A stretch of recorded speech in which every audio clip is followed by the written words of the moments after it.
Many people starting out learning the Hmong language as a second language, they don't realize that they're actually having to learn two things at once. One, a whole language, Hmong, and two, how to learn a language. So in this video, I'd like to address 6 steps or tricks that you can use to effectively learn a language. Hopefully this will be enough to help you through the process of learning how to learn a language. Maybe you have learned a language before but aren't familiar with some of these techniques, and hopefully they'll help you as well. In addition to this, on our website, studymong.com, we have a PDF cheat sheet that you can use to reference these 6 points and put them into practice. You can print it out and have it nearby whenever you go to study, just as a reminder of what techniques are going to help you learn the fastest.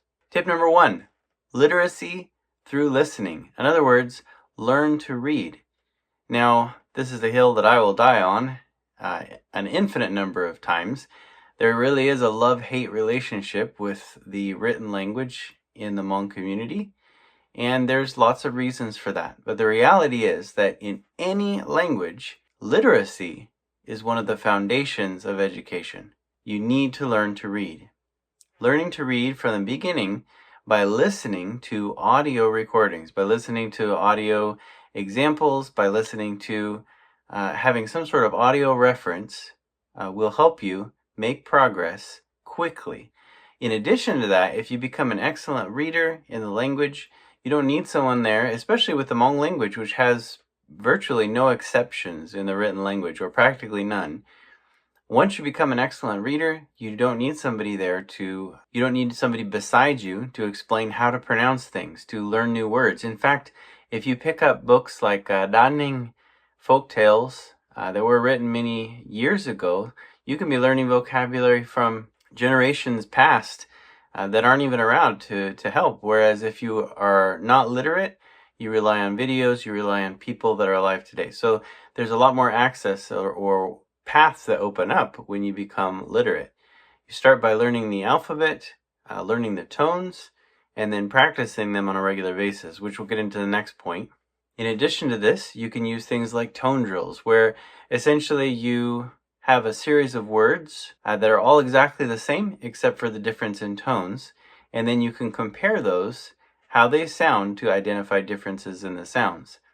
If you focus on learning the sounds, on learning to read, on learning the pronunciation at the beginning, and make this a continuing practice, it's going to make every further step, every word that you learn, everything that you do from now on, much, much easier. Step number 2, spaced repetition for learning vocabulary.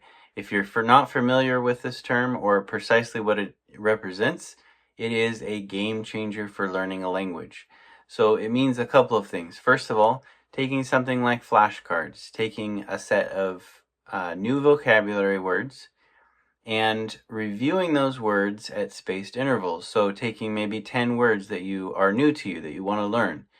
Not just reviewing them once or a couple times in a day, but reviewing them at regular intervals through one day, and then the next day, and then the next day, and then the next day. So you're repeating the same words. There are also apps called spaced repetition systems like Anki, A-N-K-I is a good example, that use this spaced repetition method, but they have algorithms to bring back the cards when you need them.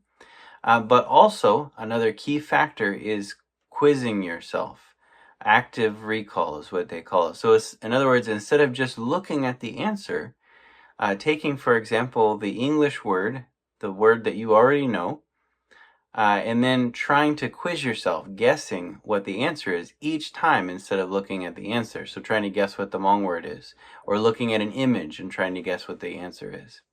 Doing this at regular intervals, at first it'll seem difficult, but by the end of your interval period, maybe 7 days or whatever it is, depending on what method you're using, it will become so easy to remember those words.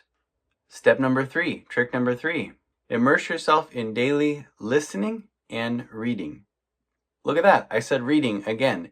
That's right, reading will help you more than practically anything else, except for maybe spaced repetition for vocabulary. But in any case, The more that you immerse yourself in both active and passive listening, so playing audio, playing videos on YouTube, playing audio in the background while you do other things, deliberately watching movies, listening to videos of people talking, and then reading as much as you possibly can, that constant exposure, you can create a sort of artificial immersion. Even if you don't live in a quote-unquote country where everyone just speaks Hmong no matter where you go and you're forced to use it, you can control that by surrounding yourself with that, by finding opportunities to play audio, listen to audio, etc. And eventually your brain starts to acclimate itself with the sounds. Not just that, but sounds that words that you've had to work hard to remember. These words will suddenly be like birds pecking at your head. They will just keep going in your mind until you look up. Even if you don't know the definition for them, they'll keep replaying themselves in your head until you're forced to go look up the definition. So it helps you in many ways. Number 4, practice speaking. And don't be afraid of mistakes. So you can start right off the bat by speaking to yourself. When you run into a conversation, when you run into a phrase, try to say that phrase out loud. Try to, if you run into a phrase with a question or you're going through some sort of a lesson, say the question and then try to answer the question out loud. Try to have conversations with yourself, as silly as that sounds.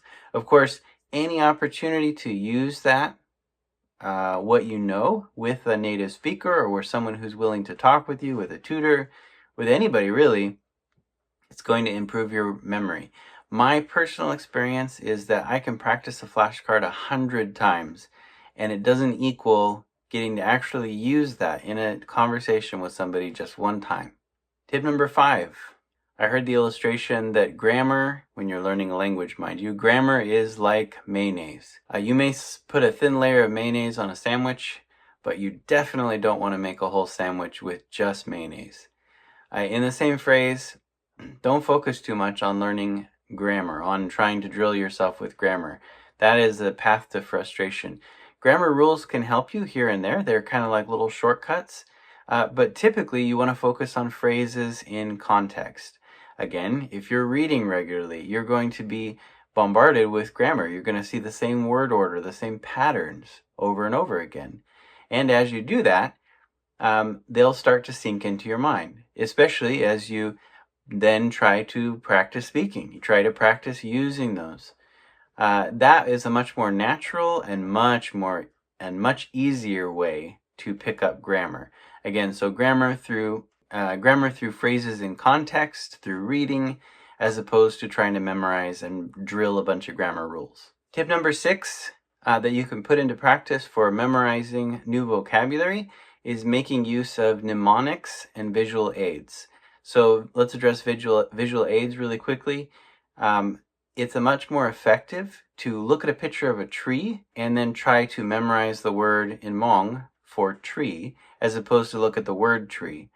Because typically that's how our brain works. We think of a tree and the word just comes out in English. We don't think of, okay, T-R-E-E, we don't see the word in our mind.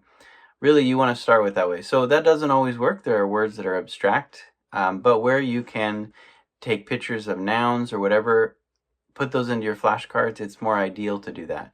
Now, mnemonics are a great tool.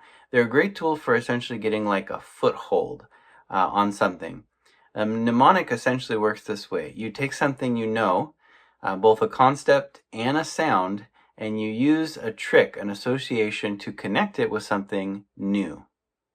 I find this is actually difficult to implement in the Hmong language just because so many of the Hmong sounds are so different from English that they really just don't sound like English.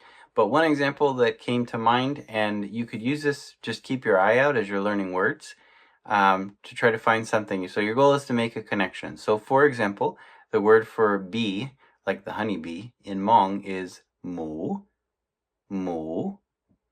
Well, what does that sound like in English? To me, it sounds like the sound a cow makes. So then you come up with a funny little illustration in your mind. So you picture a honeybee, maybe sitting in a field, a big giant honeybee amidst other cows trying to blend in, going moo, moo.